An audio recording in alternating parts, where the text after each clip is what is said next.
Hey, Michael, thank you so much for taking some time out of your busy schedule to spend some time with us today to talk about purpose and meaning, as this is your work. I'd love to dive into your work, but before that, let me just introduce my listeners about you. So, Michael Steger is a professor of psychology and the founding director of the Center for Meaning and Purpose at Colorado State University. He's also a senior honorary fellow at the Graduate School of Education at the University of Melbourne. He earned his PhD in both counseling psychology and personality psychology from the University of Minnesota in 2005, which I also attended. Great school there. He's also his research also focuses on how people flourish through building meaning and purpose in their lives and in their work. He has published more than 120 scholarly articles and book chapters, as well as three co-edited books, including the Wiley Blackwell Handbook of the Psychology of Positivity and Strength-Based Approaches at Work and Purpose and Meaning in the Workplace. He provides keynotes, lectures, workshops, and consulting around the world on topics on meaning and purpose, psychological strength, positive education, meaningful work, and creating a happy workplace. That's an impressive background, Michael, and so happy to have you here. I'd love to, aside from what I've stated, how would you describe yourself? Well, first, thanks for having me on your show. And I hate to be that guy, but I'll just say my last name is actually pronounced Steger, like eager. Oh, I'm so sorry. No, that's okay. That's okay. It happens all the time. It's about 10% chance that people get it right because we pronounce it the American way, which is just whatever happened during our family's trek over here. So you won't find anywhere else in the world where they pronounce it like that. So it's probably even just my own family. So, but in case anyone has heard my name elsewhere. So yeah, so thanks for having me on. I think it's really exciting to see the attention and the energy being poured into ideas like meaning and purpose right now from a lot of different corners, and a lot of folks who I'm guessing like you thought it was always an important part of who they were and how they wanted to live their lives and sort of direct their efforts into the world are kind of stepping out of the sort of shy spots where like deep thinkers or people who overthink things in my case oftentimes hide. So it's just been fun to see that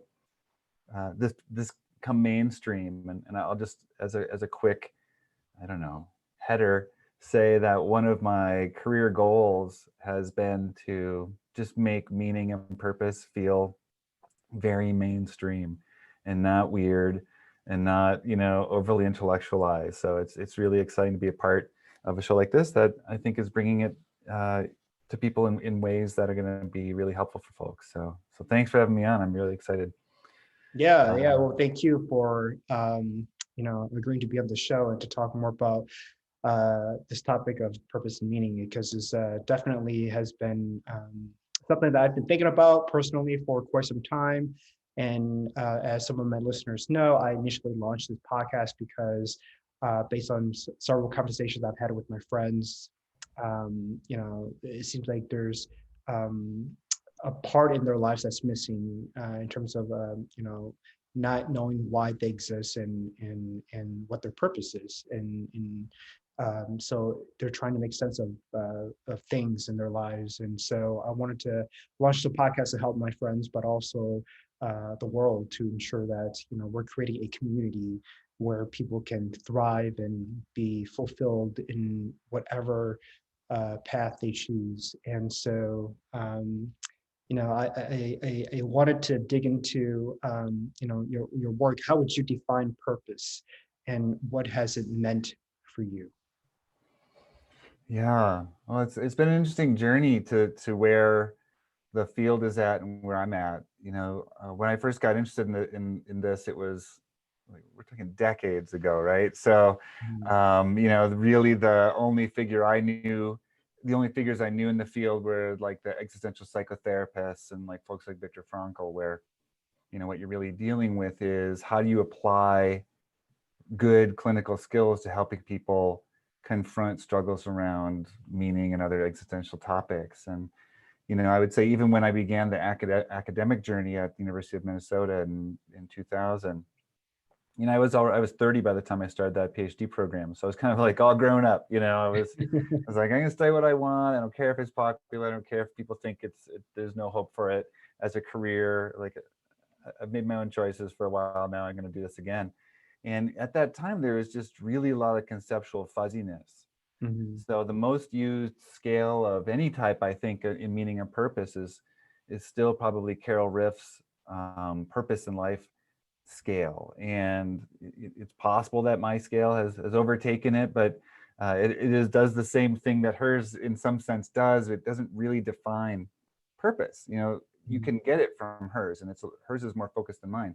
But like the original idea around purpose was kind of what are you trying to do with your life? Like, what do you want to do with your life? And folks like Eric Klinger, who was at University of Minnesota Morris, a different Minnesota, but he was writing in the 70s to the 90s about this idea that we really physically and biologically evolved to try to do things and to use our motivational systems to pursue. So Mhm. that was this idea of purpose. That purpose was about setting goals, figuring out how to do it, pursuing them. And in Carol Riff's work, then purpose had a lot of these nuances. Like, I've got lots of interesting things to do in my life. I have a sense of energy. You can almost see that as like the early human on the plains emerging from the forests, like lots of things to do that day, and that gives a sense of purpose because you have goals, you have a sense of direction, and you're actually doing something about that. Mhm. And then, someone like me comes along and is like, well, I'm just in the big picture. So I'll just mush all these things together the way that everyone's been talking about them. And I was 100% driven by the statistics. So, that next phase, starting maybe around the publication of the Meaning of Life questionnaire, which was my dissertation work, was really the mainstreaming of let's just get some data on this sort of stuff. And the Mhm. data suggests that people mush all these ideas together themselves, but we're starting to really try to pick apart like what is unique about purpose in this whole existential adventure that we have. So I would say purpose is a collection of one or more overarching, just very important ambitions or aspirations for your life, that they Mhm. help you make decisions, they help you set priorities, they help you organize your efforts, and they can be a potential source of motivation you can keep tapping into. So when I do a lot of my work, I help people understand how to clarify their purpose and then how to use that to build sustainable and renewable motivation, even if it's just for the kind of BS stuff you just have to do to get through a day. So then I'll just say that it's, to me, then purpose is like the ultimate architecture for the bridge from where we are now to where we dream of being. Mhm. And I intentionally use the word dream because purpose is pretty long. It's like an open-ended ray. If you remember your geometry from back in the day, it just keeps going. You don't know if you'll get there. So Mhm. it's really about the pursuit in my mind and in my view, Mhm. not necessarily like ticking things off the list. Right. So does that mean that there isn't really a destination and that we're on this path to whatever this purpose is, as long as we're on it and that somehow will be fulfilled because we're on this path and not on a path or Yeah. So I think so let me give you an example. One of the very, very common purposes that people will say is like, I want to be a better person. Mhm. So when people say that, they don't mean like, and in 8 months I'll have achieved that, and I don't have to think about myself as a person ever again. I'll be perfect or as good as it takes, and I'll just like coast the next 75 years or whatever. They mean that there's a process of continually orienting towards what that overall purpose means, right? So the first step for, as we start 2021, maybe people are choosing goals that are part of something.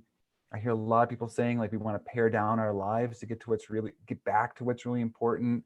We want Mhm. to reject the zero-sum game. We got to be really responsible about the way that we live now because we're starting to see the looming fireball that we've created ourselves hurling at us. So those are massive, massive undertakings. And in the sense of a broad purpose, they're going to serve as orientations. And they can be really passive and dead. And you just stick them in a box and you're like, oh yeah, that's right. I remember back in January 2021, I was going to, try to do what was really important. And then I got caught up in all the other stuff. Or you can use them as a constant orienting device. I liked a lot of people, because in the Northern Hemisphere, we talk about the North Star. I'm from the North Star state in that sense. But I actually think that the Southern Hemisphere navigational system of the Southern Cross is a little bit more apt. Right? If you think about the Southern Cross, there's like 4 points in the sky, and where they kind of meet is like, that's south. So you just do that, but it's more than one thing, they kind of change perspective, and you have to figure out what that direction is for yourself, but it keeps you oriented. So that's what purpose is. It's the way that we orient among a lot of different competing factors that sometimes one is more important than the other and so on, but it keeps us orienting towards a destination. It doesn't supply necessarily a finite destination. Like here are the most common purposes. I want to be a better person. I want to live more gently on the planet. I want to be a good parent. I want to secure my future for future generations. Never done. None of those are ever done. You know what I mean? So like getting used to that idea that you just want to make sure that you figure out not only to set a purpose that's really good for you, but then how are you going to use it to live your life more purposefully? So the examples that you gave, like I want to be a better parent, to me sounds more like a goal that a person wants to have or desires. And so for me, I guess I'm just struggling a little bit about about how purpose is defined for me. But but it sounds like it could be purpose could be, it isn't just a one statement. It covers other elements of our lives, right? So you want to live gently, in a world that's chaotic, and you also want to be a better person. I mean, you can have two of those things as an individual, is what I'm hearing from you. Yeah. So I'll swing back to differentiate between goals, but there's a lot of stuff out there. The thought leaders on purpose who did some introspection, came up with an idea, and saw it implemented for a profit or whatever it might be. They love to say that you get one purpose and you execute on it. There's not really any data to back that up. In fact, there's a lot of data to say that that's not accurate. That it's much more accurate that people feel like they have competing purposes, or that their purposes evolve over time. So just to use the example of being a good parent as to help us understand purpose relative to goals. Being a good parent, I'm sending a kid to university, hopefully. I mean, if we can afford it, so me being a parent for him is different than it was 10 years ago. So if I set that as a purpose, that's going to keep evolving. You don't just set it and forget it and like create your executables and your indicators of progress and performance and all that sort of stuff, because that's going to constantly change. So it's like a living, breathing thing that moves with you through your life. Okay. And so that's one way that a purpose is something that changes. So it's not something that you just like some special experience as a kid gave you one purpose and you have to like just chase that the rest of your life and like make progress towards it. That doesn't seem to be at all accurate. So it's really about figuring out who you are and how you want to live into the world. And so that's gonna merge and blend with a lot of other things about self-knowledge and accepting responsibility towards other people or whatever it might be. It can be really idiosyncratic. But then the one of the ways in which, other than evolving over time, because certainly goals can evolve over time too, but the mechanism for evolving a goal is like resetting and revising, right? So you're like, this goal doesn't pertain anymore, or it's not accurate, or it's not advantageous. So let's take a reset. But being a better person or being a better parent would be terrible goals, right? From what we know about like goal achievement and goal striving, they're too vague. They're not time limited, right? So it's very hard to figure out whether you're making progress. Right. So goals are a great part of living purposefully, and ideally your purpose should inform your goals, but goals need to be things you can actually accomplish in a time frame that makes some sort of sense, right? Mm. So I'm going to take the risk and read to you my purpose, and I want you to give me some feedback. Oh, Is that I don't think you're the only one who's taking a risk now. okay?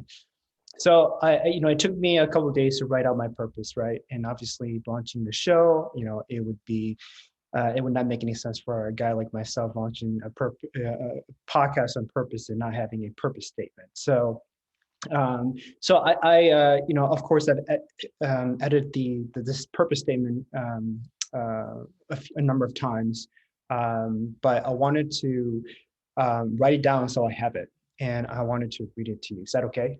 Of course, yeah. Don't Okay. expect me to like judge it or anything, but I just like your input because okay. a lot of insight on this.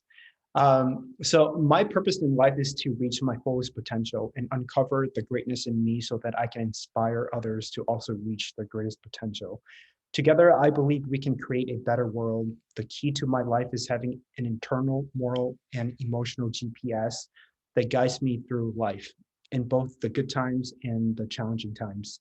In life, I believe there is no such thing as failure, just learning opportunities for human growth, understanding that I am an ever evolving human being and consistently striving to achieve new heights will help me reach my truest calling. And I live life with a sense of meaning and purpose by being genuine and kind to others around me and serving people.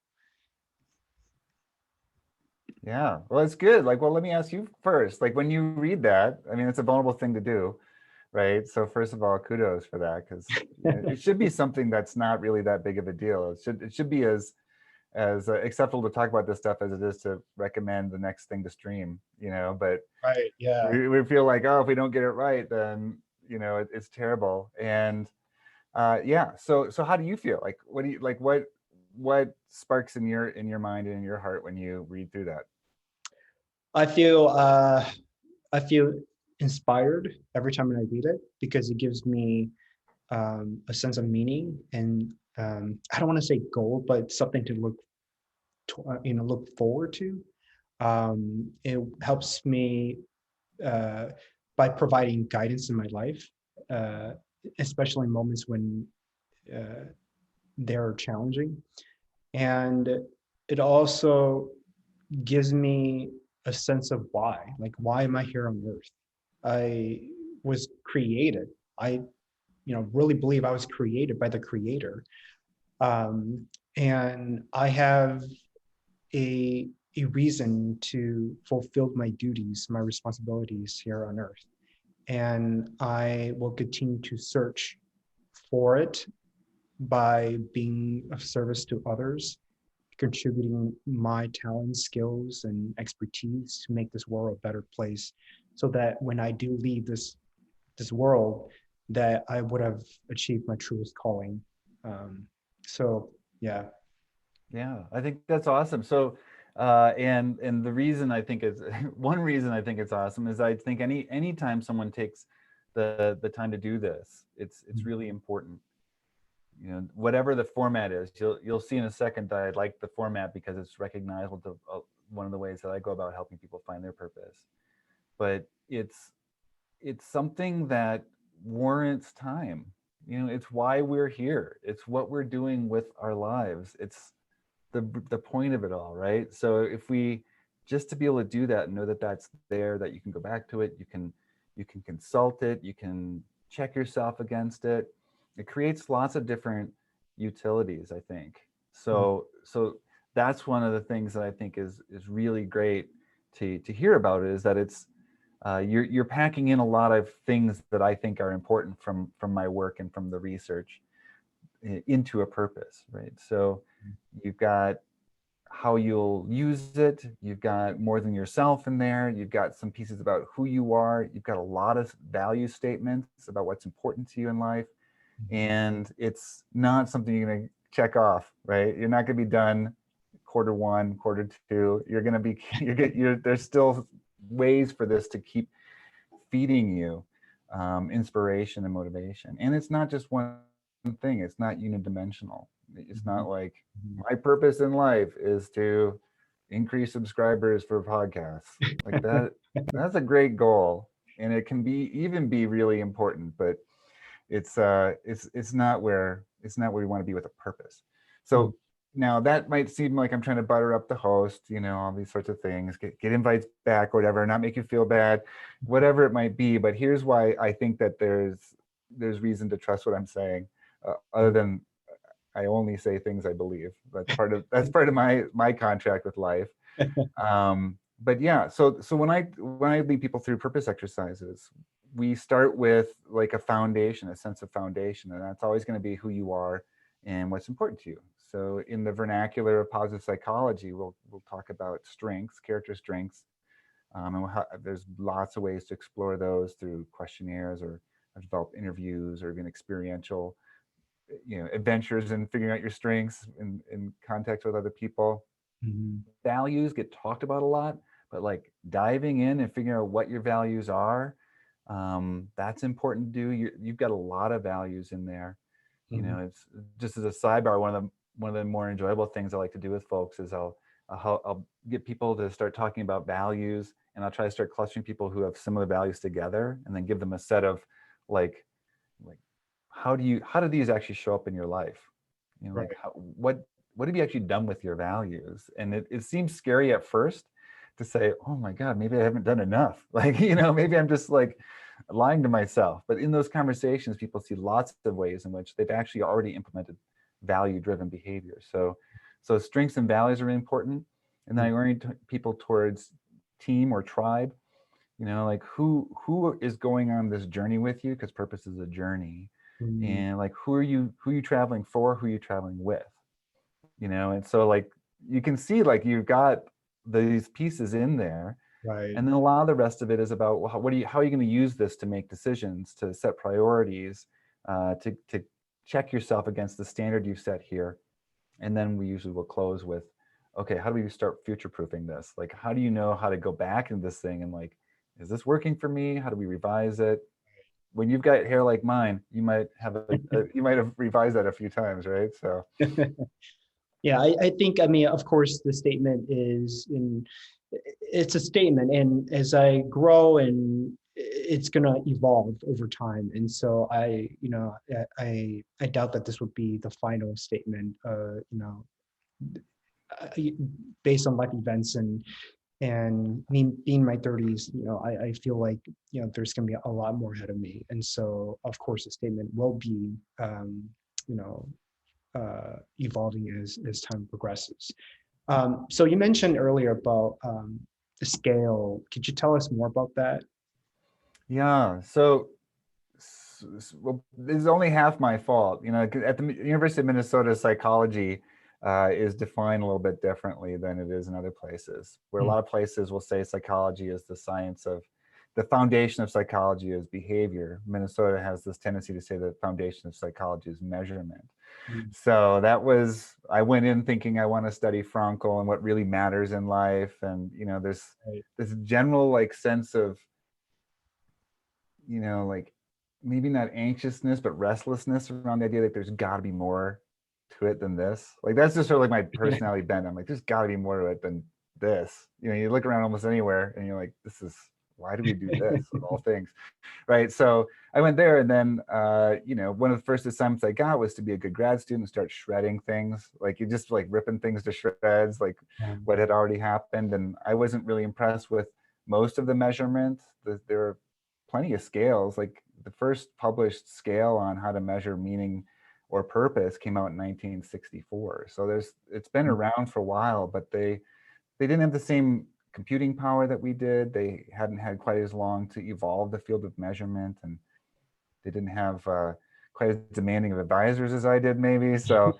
I was handed the task then of developing a better measure and correcting all the flaws that I had identified as a vicious and aggressive grad student, exercising my newfound tools of ripping things apart. And so it was just a simple thing, and I wanted to get at what I thought were the two biggest ideas out in the marketplace at the time. The first was, is life meaningful? Like, is my life meaningful? What is that called? And I just called that presence of meaning. The other was this idea that for me at least, and for a lot of people, there's this idea that we're searching for meaning. Like there's a movement to meaning, so we search for meaning. So that there's a simple scale, like 10 items, you get presence of meaning and search for meaning. And it was pretty fun to do. One of the interesting things about doing measurement is you need mountains of data and a pretty good diversity of statistical analyses to figure out what's going on. So it really grew me as a professional and set the foundation for what I was going to do later. Plus, I had a thing I had to explore. I had to figure out this thing work, So it was like a lot of impetus to do research. But it's really simple, and it's been used. Probably right now, it's the most used in the world, and it's been translated into, I don't know, 60, 70 languages. It's just a quick way of doing a check, like how meaningful does my life feel, and do I have a sense of clear purpose in my life, or am I someone who's just like looking for meaning, whether that's good or whether that's bad? Right. It's fun. What tools could you provide to my listeners on how they can tap into their purpose? Well, I assume you want as many free tools as possible. I've got all sorts of courses and coaching offerings and things like that online. But the biggest few things, one of the things I'm pretty happy about. I was always nervous about the idea that what if the things I'm saying are not actually accurate? Because I was just talking about research, but almost immediately after, once I progressed from giving posters to actually giving talks, almost immediately the first thing that people started asking me about with a kind of like an awkward chuckle was like, so how do you find more meaning in life? Like, and you could tell like they were prepared to treat it as a joke, but they were serious. You know what I mean? Like they wanted to know. Yeah. And there's this pressure then to give folks an answer. And you see it all the time in publishing houses. Like people are so certain that they've got the recipe for every human on the planet. I'm like, I'm here to tell you that's complete that's complete like delusion. Yeah. There is no recipe that works for everyone.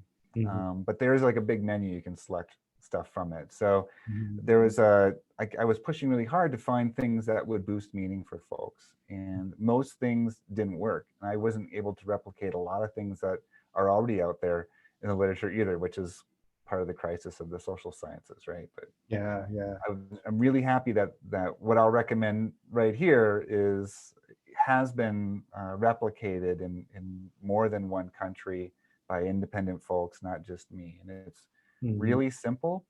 And I think that in particular, the little baby step that the most recent researchers took creates something that will resonate with your own purpose and certainly with my own. So it's very simple.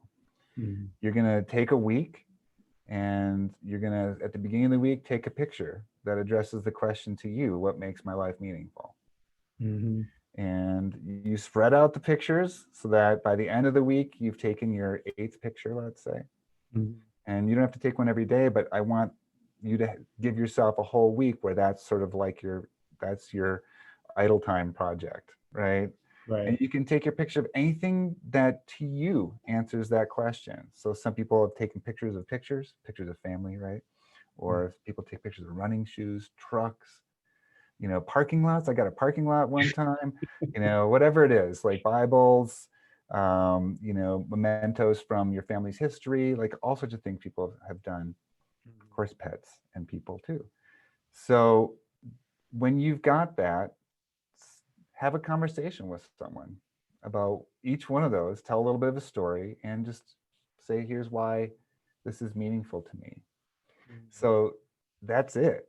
That in the short term seems to increase the process of taking those photos.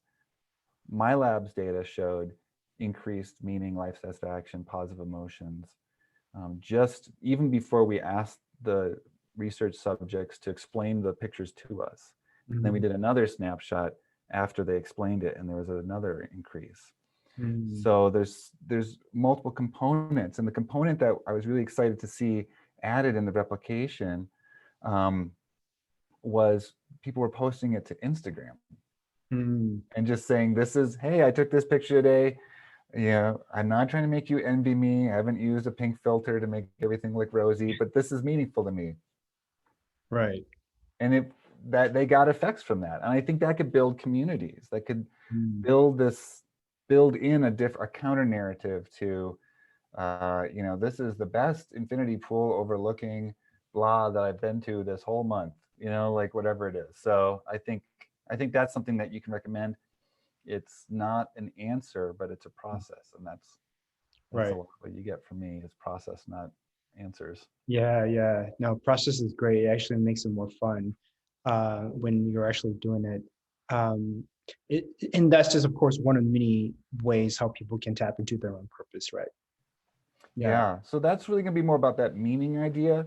Mhm. You don't tend to see a lot of goal or motivational stuff show up. You get a lot of the other. So there's from where I see the field right now, there's a lot of consensus around the idea that meaning has three parts. There's purpose, there's significance, which is there's reason to live, there's value, and living life is worthwhile. I matter.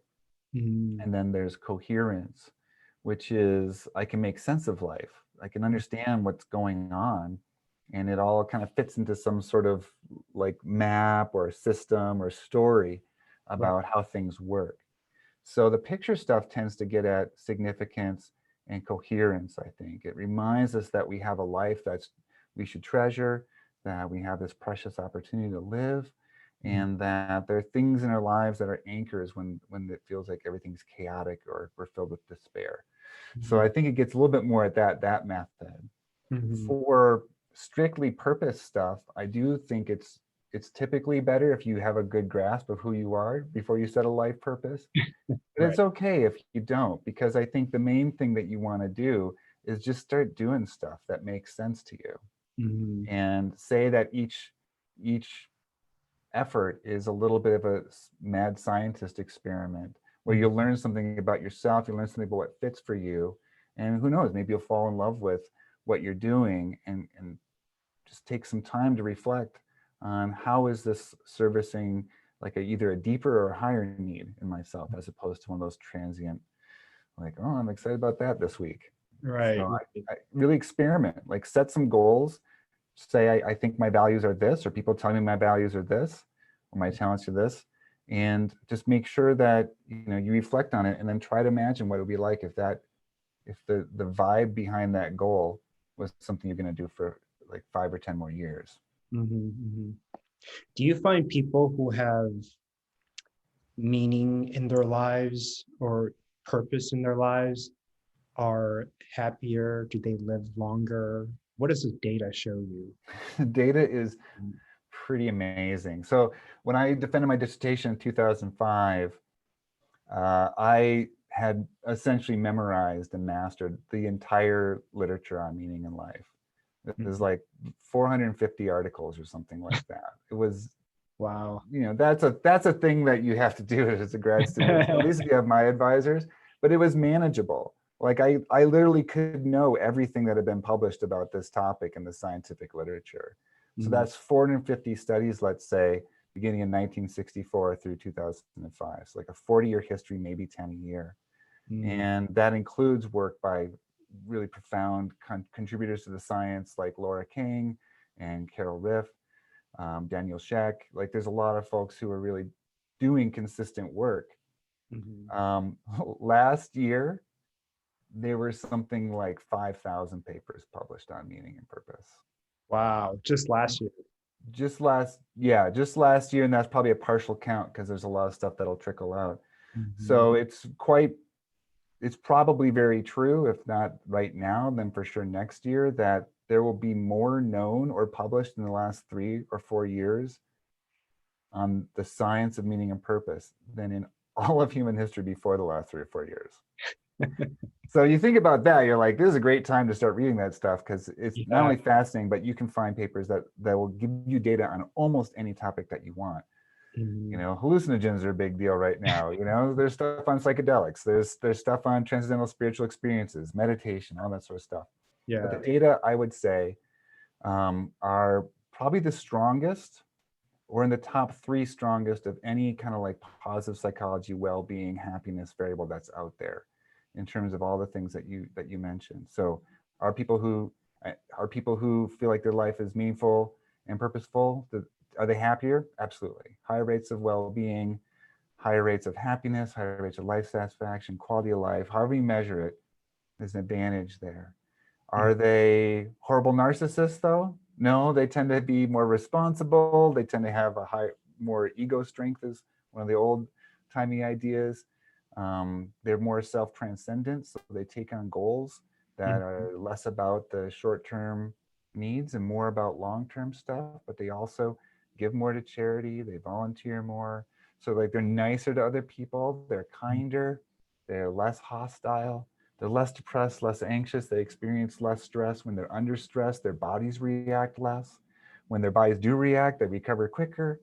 And over time, they have lower levels of like stress markers, whether you want to measure that as cortisol, or you want to measure it as inflammation markers, for example, blood pressure, less likely to be obese, more likely to engage in healthy eating, exercise, more likely to use safe sex practices, more likely to, right? You can populate this list, but what it all adds up to is that there's well over a dozen studies now that are longitudinal. So you take a snapshot of meaning, time A, and you go 5 years, 7 years, sometimes a little bit more than that.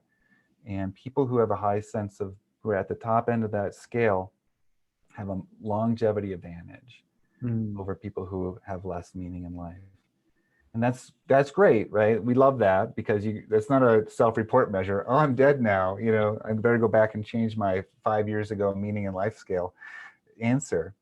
But that's a hard data point, right? So people who have a higher sense of meaning in life live longer. And you can say that that's true in the best of studies controlling for things like chronic medical conditions, depression, income, stress levels, neuroticism. I've got tons of neuroticism. So I'm hoping that'll like counterbalance that, right? So we see that when you control for other things that we know either extend or shorten our lives, still there's a unique and profound impact of meaning in life. And I think it's not because we just have this magical belief in ourselves, but because in most circumstances, people who have a strong sense of meaning and purpose in life, they're going to have better relationships, they're going to manage themselves better, they're going to live more healthily, they're going to be able to resist the stuff that tends to tear us down more often, they're going to reach out to help, they're going to create communities, and they're going to be more resilient then when the shocks of the system happen, like seems to be a daily thing now. That's amazing. Wow. Impressive. Do you have any articles or books that you could recommend that could speak to some of these areas around the correlation between purpose and health or purpose and longevity? I think the best work being done, or for me, the most interesting work being done right now is by a guy named Eric Kim. He's out at University of British Columbia, and he was doing some partnerships with Carol Riff. You've heard her name a million times. She's a giant. She's one of my academic heroes. And he's done some interesting stuff, not only around health, but also around like healthcare utilization, which I think is an interesting study in our bizarro land, like pay to live healthcare system that we have, right? But he found that like the purpose in life predicted essentially preventative or proactive medical system interactions as opposed to emergency care or it's too late now, medical healthcare seeking. So people who are high in purpose in life not only are cheaper because they live longer and get sick less often and have more sources of support and also do less drugs and blah, blah, blah, but also they are out there investing in their lives. Their life is meaningful, so they want it to keep going. So his research is really fascinating. There's a burst of research in the late 2000s by Patricia Boyle at the Rush University Medical Center in Chicago. And was looking at, there's a big longevity study out from that one, but also some stuff around Alzheimer's disease and cognitive decline, which is super fascinating. I think that Carol Riff does more than just purpose. She does overall well-being. So she does research that encompasses autonomy, self-acceptance, good relationships, things like that. And Mhm. she's a hardcore humanist, so she cares about things like art in society. She's just she's an iconic figure. So anything she does is really, really cool and inspiring to me. But there's just tons. There's just tons out there. I would just say go to Google Scholar, type in any two things that you think are really cool, Mhm. and you'll find it. Like we didn't really talk about the workplace stuff very much, but there's very active people producing research on meaningful work, and Yeah. even some of the kings of engagement, right? Like Shoffley, you know, uh, is doing stuff showing that their job resources and demands model can incorporate meaningful work vis-a-vis job crafting with causal influences. I mean, it's just it shows up with these benefits Mhm. all over the place. And I would just say that I think if you read someone like Carol Riff, you'll get a solid sense that this is going to work best and over the long haul best if you really are doing something in your life with it, and you're not just like picking a book up at the airport.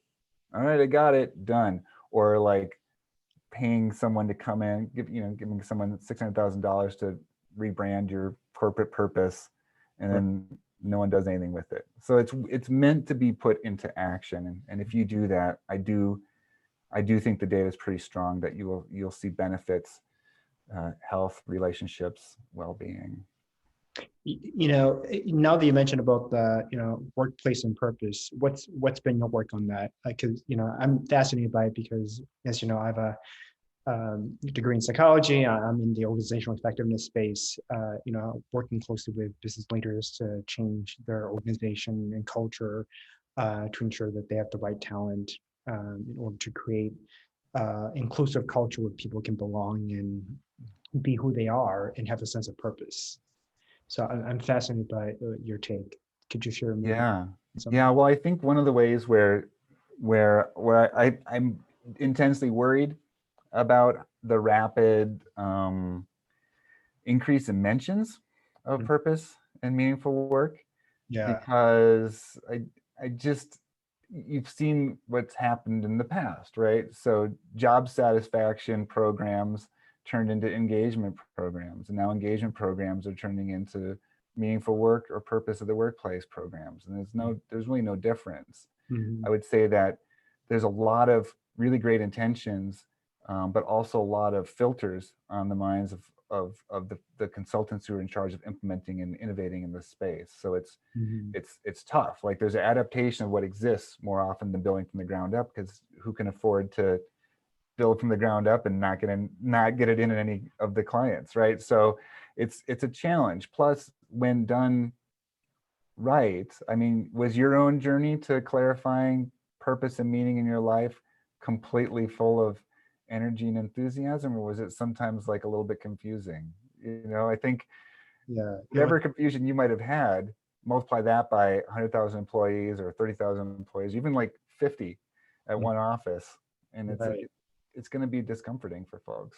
So I'm Mhm. worried that there's just going to be the same old crap about, we're going to call this purpose, or now we're a purpose-driven organization. We've got Mhm. our purpose statements, we've got our vision, our mission, our values.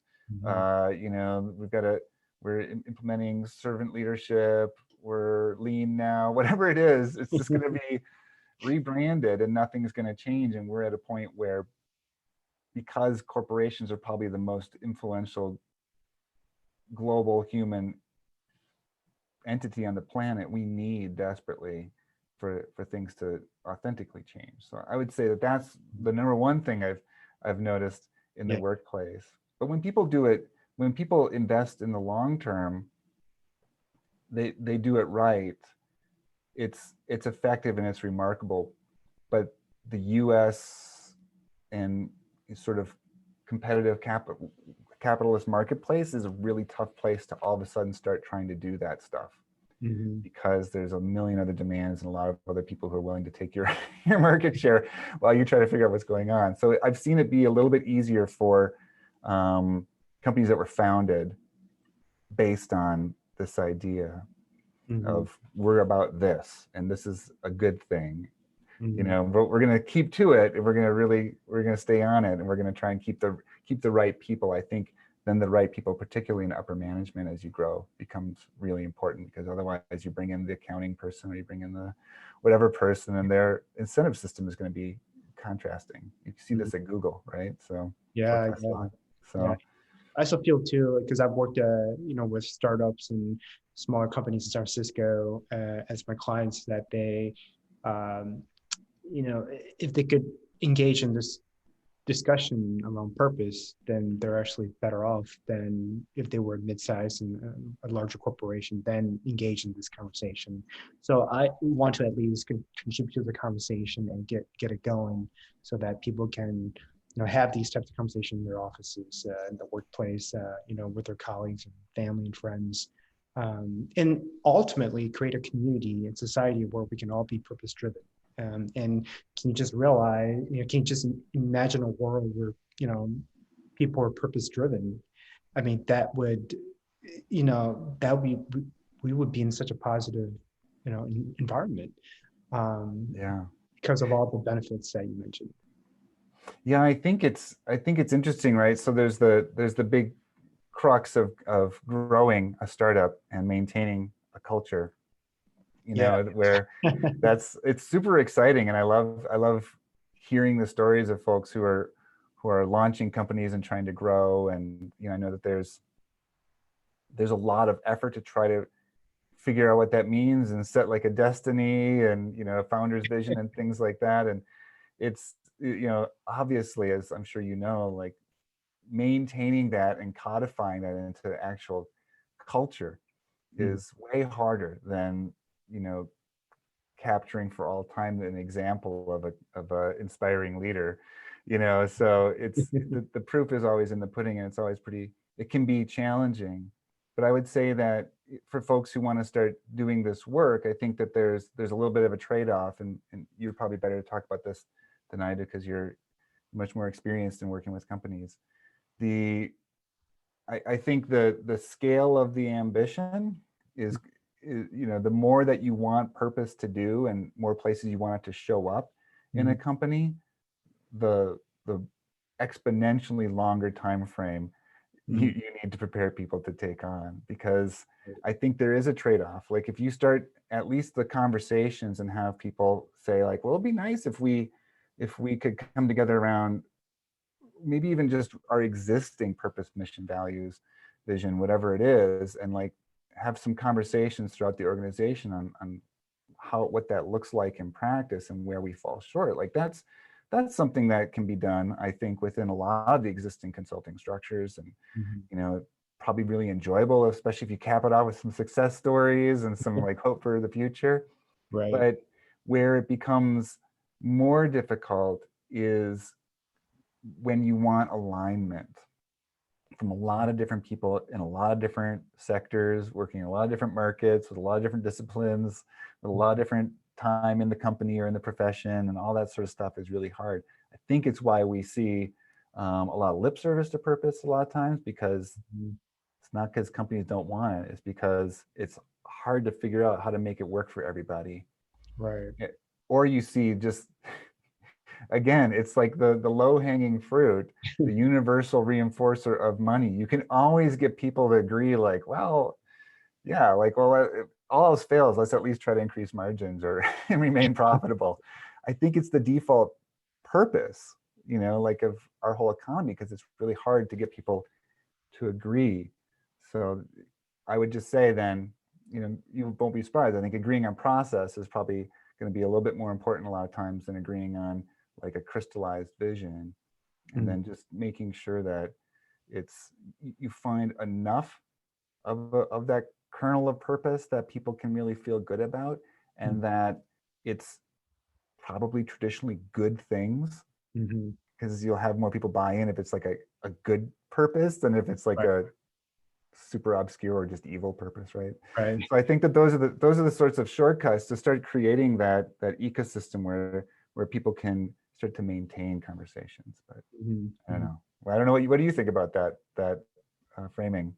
Well, I think that when it comes to human behavior and change management, right, like implementing any sort of concept such as, we're going to be a purpose-driven organization, it's going to require first, a common understanding of what purpose is for that organization and if their culture aligns to it.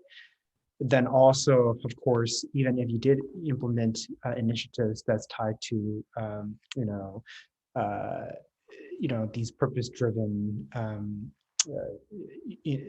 programs or a purpose-driven mission to get a collective group and to change and be aligned, right? Going back to your point of alignment with that purpose-driven mission or these initiatives, it's going to require a lot of work, not just for the individual themselves, because they have to internalize what purpose means to them, and if their values are aligned with the mission of the organization, but then also to get everybody together to really be on the same page. And but to do it at a smaller company compared to a larger company is, I would say, is much easier because there's of course no bureaucracy, approvals from multiple managers, to implement a process. In a startup culture, a smaller company, you just don't have that.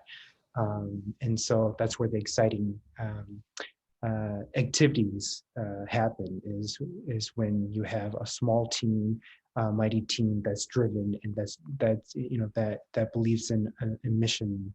If the culture for that company at that time is right, I think that you could potentially implement a purpose-driven mission and create a purpose-driven organization.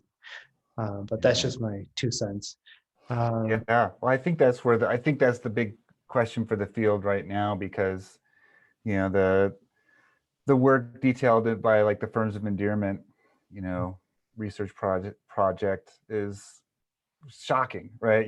Like these companies are like lapping the S&P 500 14 times over, a 30-year span that are sort of mission driven, purpose driven, values driven. So we know that when they get it right, they're incredible, powerful companies, and All right. they're not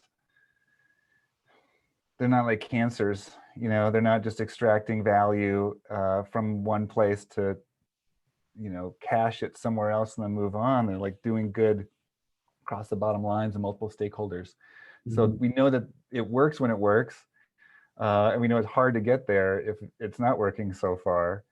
Yeah. So how do you connect the dots is really where the magic is right now. And one of the sidebars of all of this is that there's, I think, the research from like University of Michigan Ross School with folks like Jane Dutton and her colleague at Yale, Amy Wisniewski, and their colleague Justin Berg around job crafting, and the original research that she was doing on calling in the late 90s. One of the little nuggets there was what they found was that teams function better when there's a higher proportion of people who feel like their work is a calling Mhm. than when there's a lower proportion. And maybe they all agreed that working for company X means the same thing to me as it means to you, or Mhm. maybe it was really different. But one thing we can probably guess at from individual level data is that if your company is able to at least lay fertile soil for Mhm. meaningful work to happen on an individual level, you'll probably benefit from that as well. And I collaborated on a project led by Nico Rose, who moved from consulting into academia and writing. And I had a sort of like a leader, like really just a sort of a mini system for helping leaders keep in mind what they can do to create that fertile ground for meaningful work. And it was called Karma.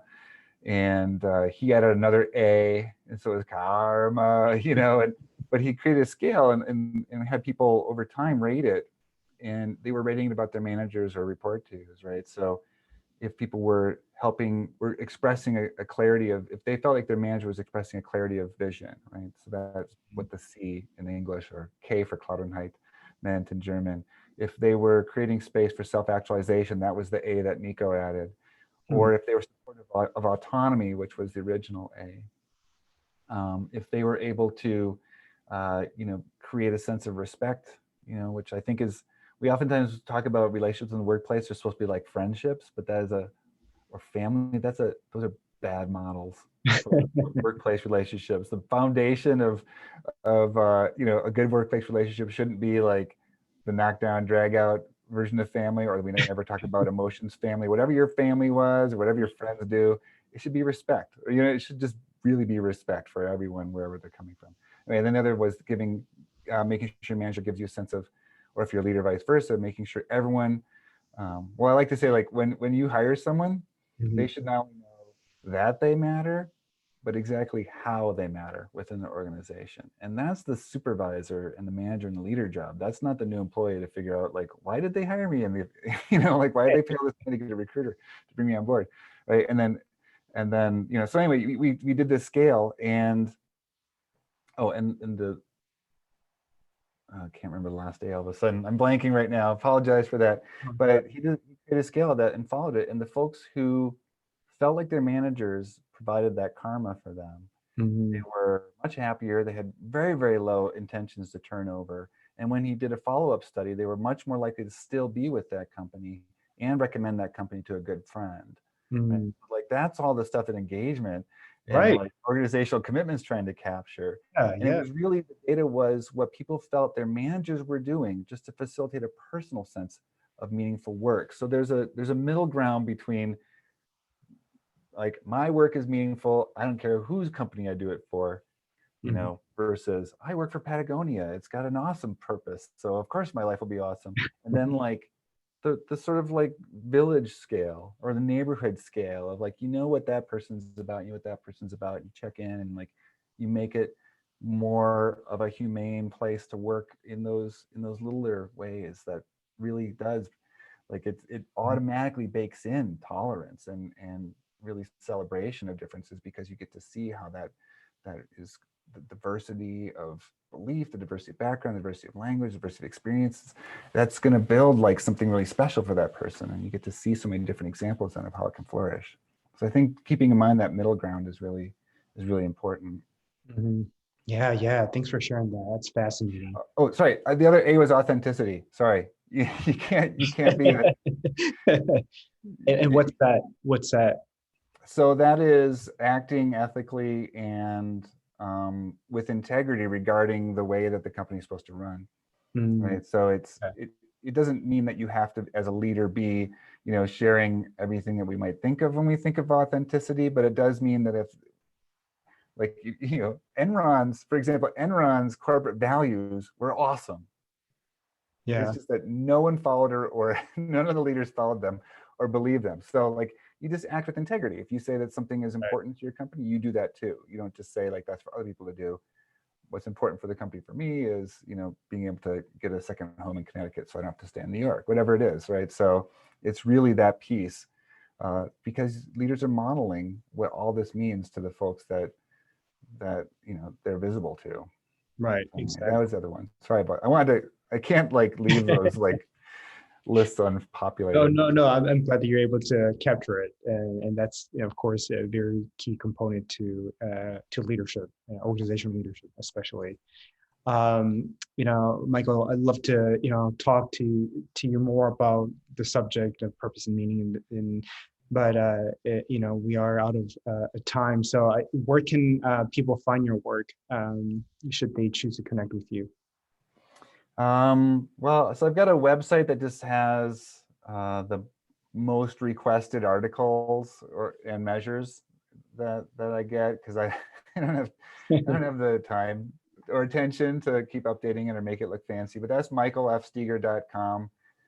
I teach a class on, like, sort of where the common space between where mindfulness and meaning meet. So it's called Meaning the Moment. I teach that to the Whole Being Institute. I've got a pretty, I've been hearing the Scottish word janky a lot. So I'll say I got a pretty janky YouTube channel where I just sort of randomly muse about things that are important to meaning. But I'm reasonably active on LinkedIn, so folks can get me there too. Okay, Great. Do you happen to have other social media outlets like Instagram or Facebook page? I do have an Instagram, but that's literally just pictures. Like it's not a sales funnel. Like if you want to know, like back when I used to travel, what I thought was cool to take a picture of, that's the Instagram. So I'm not I'm not really great at building a brand. So it's just what I think are cool looking pictures. Hopefully other people do too, but Yeah, my children are appalled at like I've got pictures that have 4 likes up. That's a no apparently. I think I follow more people than follow me, and that's bad too, or whatever. So it's not lower your expectations for pretty much anything social media from me. So. sure. My last question to you is, what advice would you give my listeners? Well, keep at it. I think what I would, so there's that, there's the encouragement. Like you get a whole life to figure this stuff out. I think there's a lot of pressure that, I feel, like I think you're millennial age, right? Yes. Yeah. So I don't know if I'm Gen X, but I'm one of the cynical Gen Xers. I wasn't one of the like the total line and get your retirement watch Gen Xers. I was one of those like the world sucks. What's going wrong?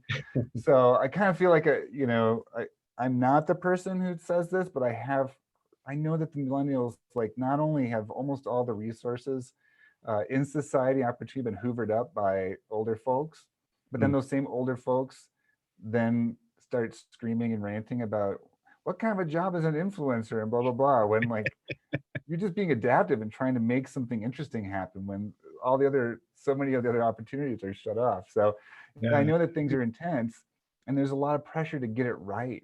There's a lot of, I think,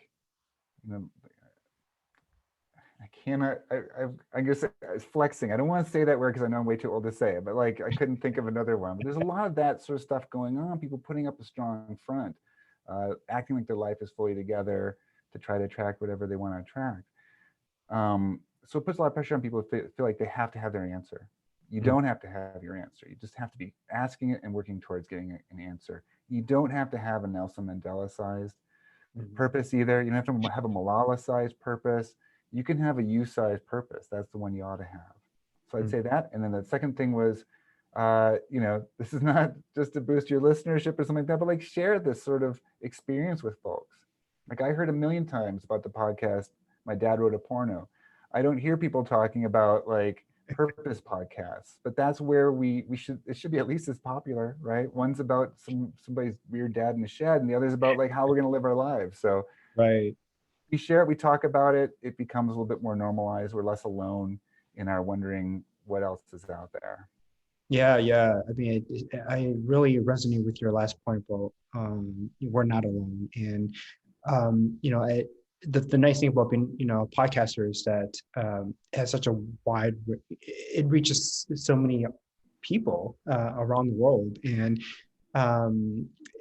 I just connected with one guy from Australia, and he's huge into purpose and meaning, and the magic of technology. If we could create a community where people are purpose driven and make this more of a normalized conversation. Because at one point in my life, I thought I was like one of the very rare ones talking about purpose and meaning, especially in my 30s, and who talked about that. I mean, I was actually engaged in this discussion when I was 18, 19 years old, very young and very early. And so I'm very happy that I came across, an expert such as yourself who can speak more in depth about this, this topic, and really help guide us as we're, trying to tap into our own sense of meaning and what that means to each of us. So, Michael, thank you so much for your time and your insight. I really appreciate you.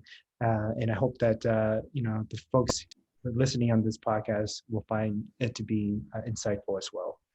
Well, thanks so much. Yeah. All right. Well, take care and stay safe and be well. You too. Bye-bye. All right.